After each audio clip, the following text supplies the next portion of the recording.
Okay, what's up? YouTube, back on the video. This is gonna be a quick video. And you know what I'm saying? This is dealing with the movie that came out called Ip Man. This is finale part 4. And I know a lot of y'all have probably seen all of Ip Man's movies. And I know a lot of y'all watch it for the fighting scenes, but a lot of you all probably never catch on to the dialogue with what's being said in the movie. So in this particular scene right here, I can't play the movie because I'll get copyright striked. So I can still play it, but I just can't play the sound. But I got the what do you call it, on the subtitles on.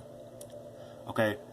So in this particular scene right here, this Chinese girl, she and her family is in America, and she goes to this school, and it's predominantly all white, right? And she's on the cheerleading team, and in this particular scene, she's leaving this cheerleading practice, and she gets into a conversation with a white girl, and check out what happens. So I'm going to play this.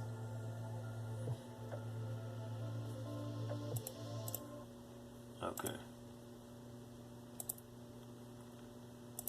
Let me do this. Let me go back. Let me put the subtitle on. Captions on. Let's go back. Here.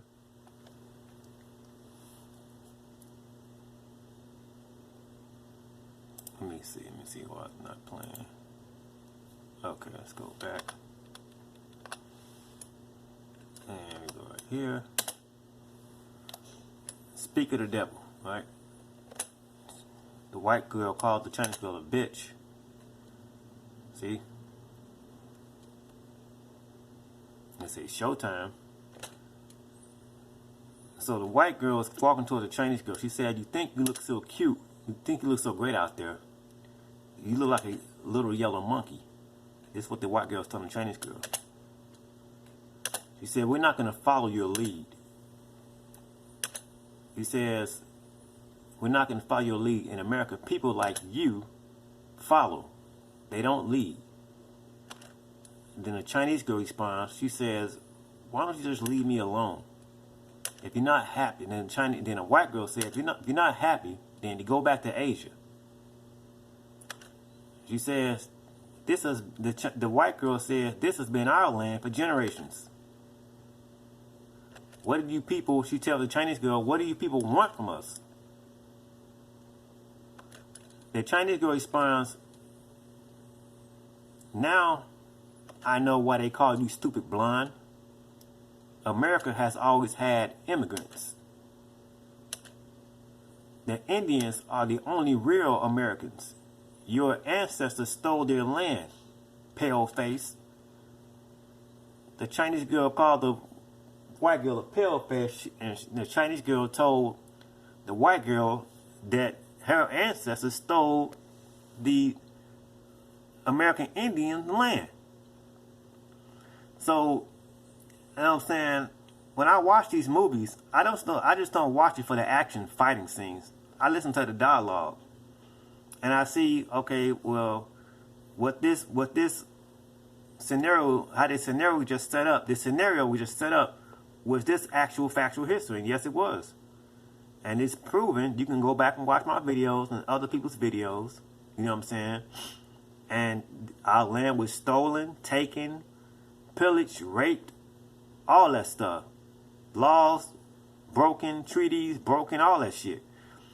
So when we go here to African Americans fighting in the war in World War I, so when black folks was fighting in the wars for the white man, right? Here go black folks, niggas, Native American Indians fighting in the war for the white man, right? When they came back home, it was lynched. So their service and fighting in the wars for the white man, going to these foreign countries, fighting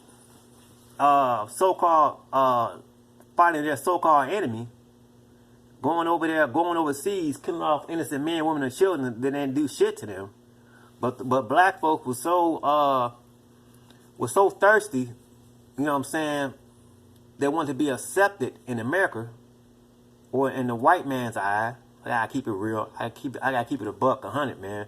They want to be accepted in the white man's eye because, you know what I'm saying, this is dealing with white supremacy.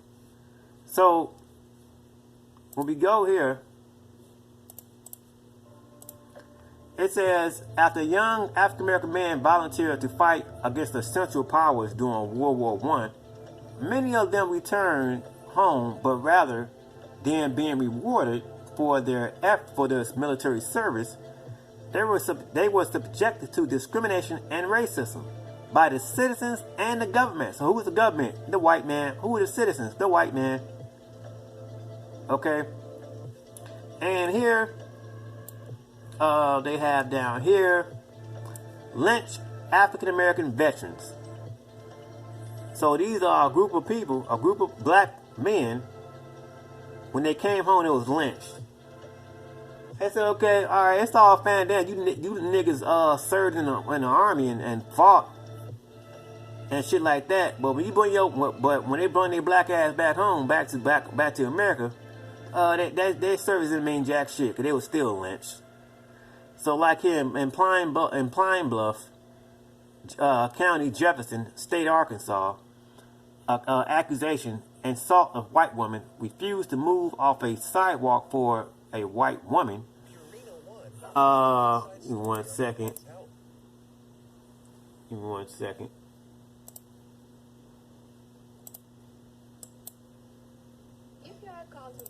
Give me 1 second. Give me this. Let's see here. Give me 1 second.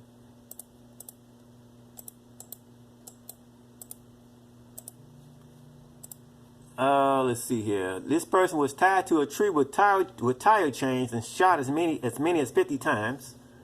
Private Charles Lewis in Tyler Station near Hickman, Fulton, in Fulton, Kentucky, December 16, 1918, alleged robbery. It says here, lynching, masked men stormed the jail, smashed the locks with a sledgehammer, and hanged them from a tree. In Mississippi, a black veteran and a black woman in Mississippi, his accusation was assault of white women. Black woman wrote a improper note to a young white woman, right, and stuff like that. And it goes on here. It shows the lynchings that black folks had to endure. And after they came from the war, they came home just to be lynched.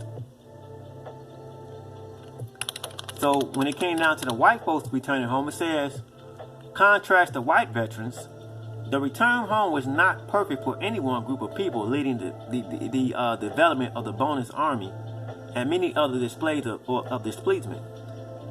A majority of World War I veterans believed that had not been compensated enough for their service and things like that. So it said when the white man came back home from the army, they had put on victory parades and all that type of shit. When black folks came home, yeah, it's a different type of story. Your ass is lynched. Your ass is hung. So whose army are you fighting for? Whose army are you fighting? I mean, whose war are you fighting? You fighting the white man's war. Same white man that calls you a monkey, coon, ape, and all that shit.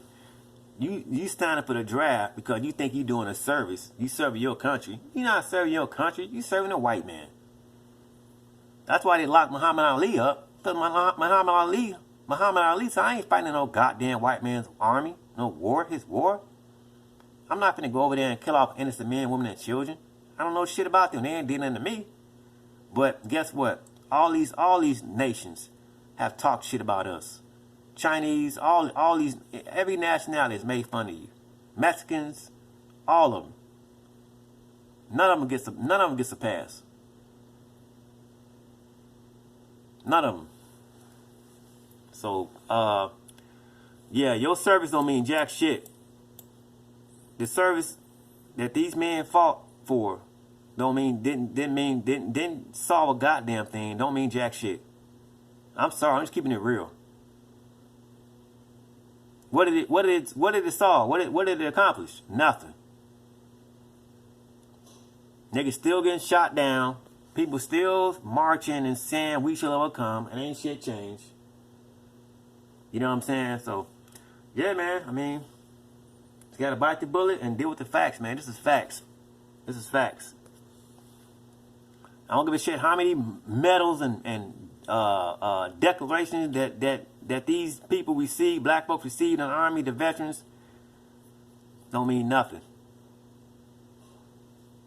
So go back and watch this movie, It Man Part 4. I gotta admit, It Man was kicking ass. But they was being treated like shit too by white people.